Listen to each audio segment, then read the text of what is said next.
So let's talk about comparison, because most of us think comparison is the problem, right? And a lot of advice out there is basically stop comparing yourself, which, to be honest, guys, if it had worked, like if it worked, it would already have worked by now, right? There's also something, it's if it's not something that we're supposed to do, then why are we all experiencing it? Why do we all experience that? Surely there must be a reason, right? So today I'm not going to tell you to love yourself and stop comparing yourself to others, or, do you and look ahead, not sideways, because you've heard it, right? You know it.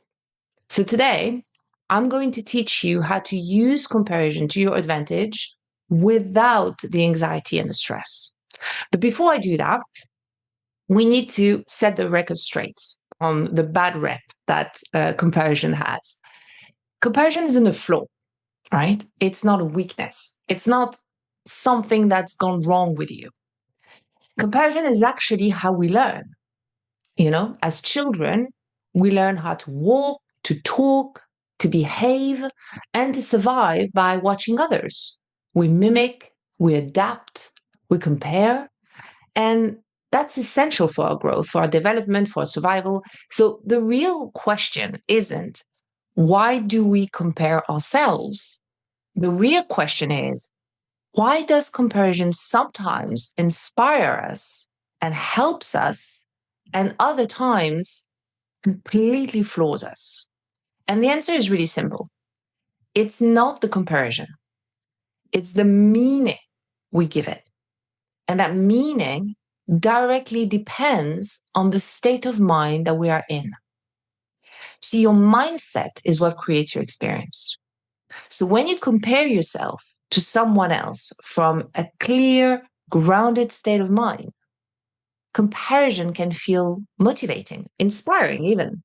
You see possibilities, you see growth, you think, oh, hang on, that's available, that's possible. They're doing this, so why not me too? But when you compare yourself from a low quality state of mind, the exact same comparison feels crushing. So suddenly, all we can see is our flaws, our gaps, our lacking of. So comparison itself isn't the issue. How we feel when we compare is the defining factor of our experience. Now, here's where it can get tricky. Once you're in that low state, the comparison is going to reinforce it. I feel insecure, therefore I compare myself. Therefore, I feel more insecure, therefore I compare myself more. And before you know it, you're stuck in that loop. So how do we break the loop? And I'm going to get onto that. But before I do that, there's something else that is worth understanding. There's a reason why this feels heavier for us than it did for our parents and our grandparents. So comparison isn't new, right? It's ancient, if anything. Humans evolved in tribes of around 100, 150 people. In those small groups, comparison had a purpose. Remember, I said at the beginning, it helped you learn, cooperate. It helped you understand your role, where you stand in a group. It kept you safe. If someone was a better hunter, you learned from them. If someone was stronger at something, you adjusted your role in a tribe. So comparison helped the tribe function. But here's what changed. The world and our technologies, particularly social media, has evolved so quickly in the past 10,000 years that our physiology, our biology hasn't had time to adapt yet. So you were never meant to compare yourself to millions of people. And today, the average person is exposed to thousands of curated lives every single week. There's actually a study from Pew Research Centers that shows that in 2005, 5% of adults use social media. And today it's 70%. It's insane the amount of like the progress that's been done in that area. So instead of comparing yourself to like 150 people you actually know, you're comparing yourself to thousands of fittest bodies, most successful entrepreneurs, most aesthetics homes, or edited highlight reels. And your nervous system does not know the difference. It still reads comparison as a signal about safety and belonging. So here is the truth. Comparison is not the problem. Scale is the problem. Your brain was built for a village and it is now operating in a global stadium. And if you do not understand that, you will think something is wrong with you. Nothing's wrong with you. You're running an ancient software in the modern world. That's what's going on. So how do we use comparison to our advantage without the stress and anxiety? Well, first, we need to remind ourselves of its original purpose, right? And that's the reason it's being overstimulated is because of the world that we live in. And although we cannot fully change that, we can influence it. Do you know how much you can influence how much of the world you expose yourselves to, right? So basically, if social media makes you miserable, stop scrolling, be extremely careful and curative about the accounts that you follow. Understanding that allows us to drop the judgment, the guilt, the shame, which always gets in the way of our learnings. Then, and more importantly, we need to take the flashlight away from the world that we are comparing ourselves to and putting that light back onto us. Because thoughts are what create our experience. So let me give you an example. One day, I might hear that a friend got a promotion and I feel genuinely happy for them. No issue. Another day, I hear the same news and suddenly my mind goes, why isn't this happening to me? What's wrong with me? I should be much further along in my career by now. It's the same situation, completely different experiences and different outcomes. And at that point, it's no longer about them, it's about me. Or actually, more correctly, it's about a story my mind is telling me about me. Now, here is the part that might surprise you a little bit. That uncomfortable feeling that you're having in that moment isn't necessarily bad. The thoughts are extreme, dramatic, definitely not the full truth, but the feelings are signals, not commands. So they're here to get your attention, right? And this is key, we learn not to automatically believe everything our mind says immediately and act on it, comparison can actually become incredibly useful because buried under the drama, there's often a grain of truth. Not always, but often. I call it the gold, right? It's the information behind the feeling. So maybe that sting is there because deep down, you know you're overdue a raise. Maybe that jealousy shows up when a friend gets married because a part of you wants a relationship and you haven't really admitted that to yourself yet. Or maybe your heart sinks when someone tells you that they're traveling for a year because a small part of you wanted that and never felt brave enough to go for it. Maybe. Even the comparison that hurts can be informative, but only if it's followed by curiosity instead of judgment. Because judgment, guilt, shame, self-attack only piles more pain on top. It shuts your learning down. It keeps you completely stuck. Curiosity, on the other hand, sounds like this. I wonder why this stings so much. I wonder why I care so much. Is there a part of me that believes I should care? And if that part is pointing to something true, what would listening to it just 5% look like? That is finding the gold. That's what turns comparison into inspiration. That's what turns self-loathing into growth. Because suddenly, instead of collapsing inwards, you might think, actually, I need to have a conversation with my boss.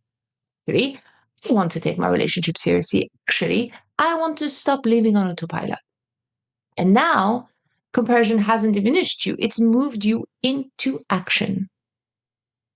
So, here is what I want to leave you with today.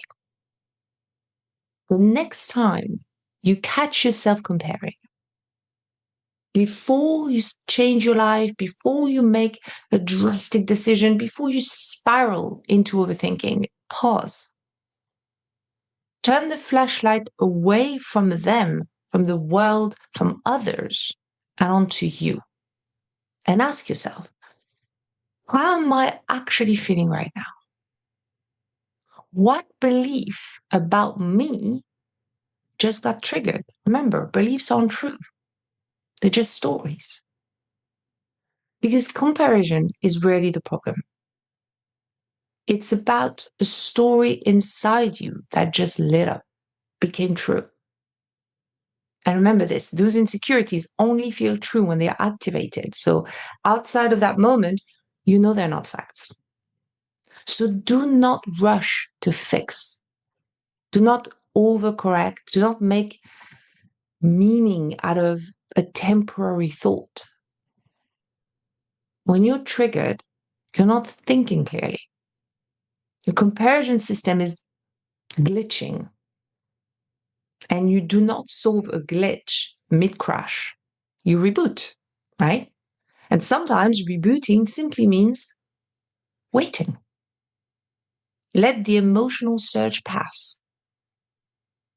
And when, and only when, you're in the right state of mind, again, when you feel calm, then you can look back with curiosity. What was that pointing me towards? Is there something practical I can improve? If yes, brilliant, take action. If not, brilliant, let it go. That is how you use comparison to your advantage. It becomes data. It becomes direction, feedback. Instead of anxiety, it becomes information. You don't need to completely stop comparing yourself to others. You can't do that. Like I said, it's an automatic, it's a very important system that you have that is here to help you. You need to stop taking seriously these thoughts so seriously and to take action on these thoughts when you're in a low quality state of mind. Comparison can turn into inspiration if you look at it from a different mindset. Then and only then, it becomes a positive driving force and it serves its original purpose. So, I created a short 5-step little questionnaire to help you move yourself from comparison to inspiration. So you don't have to wait until your mindset shifts on its own. It's a little bit of a hack that I created for you guys. So let me show you what it is. This is a short awareness exercise to help you stop spiraling when you compare yourself to others and start using comparison as information instead of proof that you're behind, right? So the exercise is going to help you recognize when comparison is activating a script, the difference between fact and interpretation, or fact and belief. What's the feeling is pointing to underneath the story, and how to turn insecurity into directions, right? So this verse is just a reminder of what we talked about, right? Comparison is not the problem. When comparison becomes personal, the script that is activated, and then the shift, which is say that the goal isn't to stop comparing, is to change our mindset before looking at the comparison. When you separate fact from story, you feel more grounded, you feel calmer, you feel more like yourself. From that space, comparison becomes feedback, and feedback can guide you forward. That's where inspiration lives. So practically, what does that look like? You ask yourself 5 simple steps. So step 1, pause the spiral. Something just stung, like something just felt, icky, name it, right? So at this point, no fixing, no analyzing, no positive thinking, just say it as it comes to you, right? What's happened.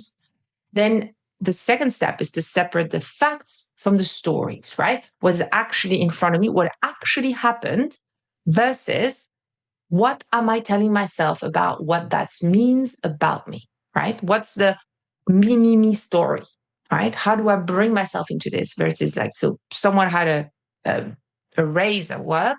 That's supposedly it's about them. How do I make this about me? I'm so behind. Why not me? Etc. Etc. Then shift from judgment to curiosity. So instead of what's wrong with me, ask, why does this matter to me? What does this highlight that I might want or value? If this feeling had a message, not an order, what might this point to? Then, step 4, find a grain of truth.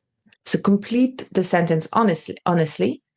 This comparison is uncomfortable because a part of me wants, and that is your goal. That's the inspiration. That's the little information that you would not have been able to see necessarily if you would have gone into a whole dark hole of introspection about yourself and about your ability or capabilities.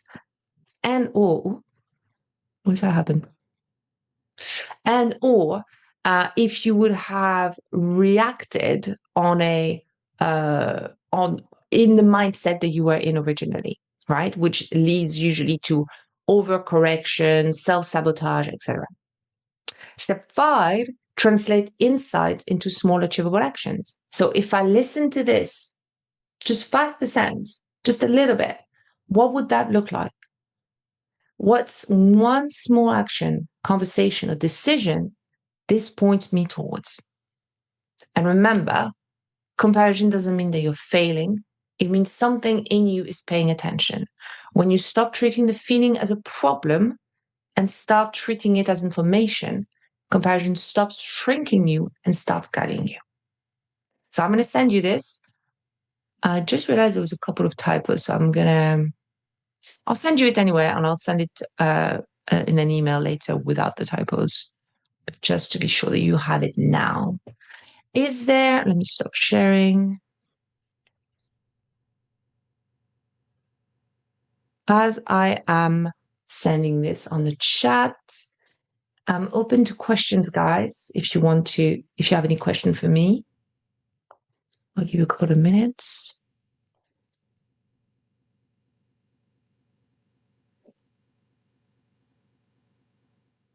You can either unmute yourself or you can put it in the chat, whatever you feel more comfortable doing. Here you go. So my challenge for you for this month, because this is our monthly clarity booster, is to do that exercise as much as you can. Is to listen to that feeling and not be afraid of the slightly uncomfortable feeling that it brings to you. And practice this ability, this habit, which is going to change so much for you, to not go immediately into action, to not go immediately into overcorrecting, to check in with yourself first. Where do you feel? What's your mindset? If your mindset if you don't feel grounded, if you don't feel good about yourself, if you feel like there is some sort of negative belief about yourself that's been triggered, then now is not the moment to act.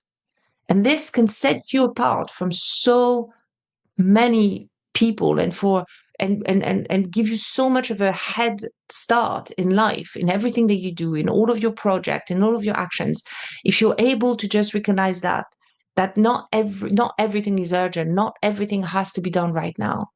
You need to check where you are first and meet with yourself where you're at. And this is what this exercise is about, really.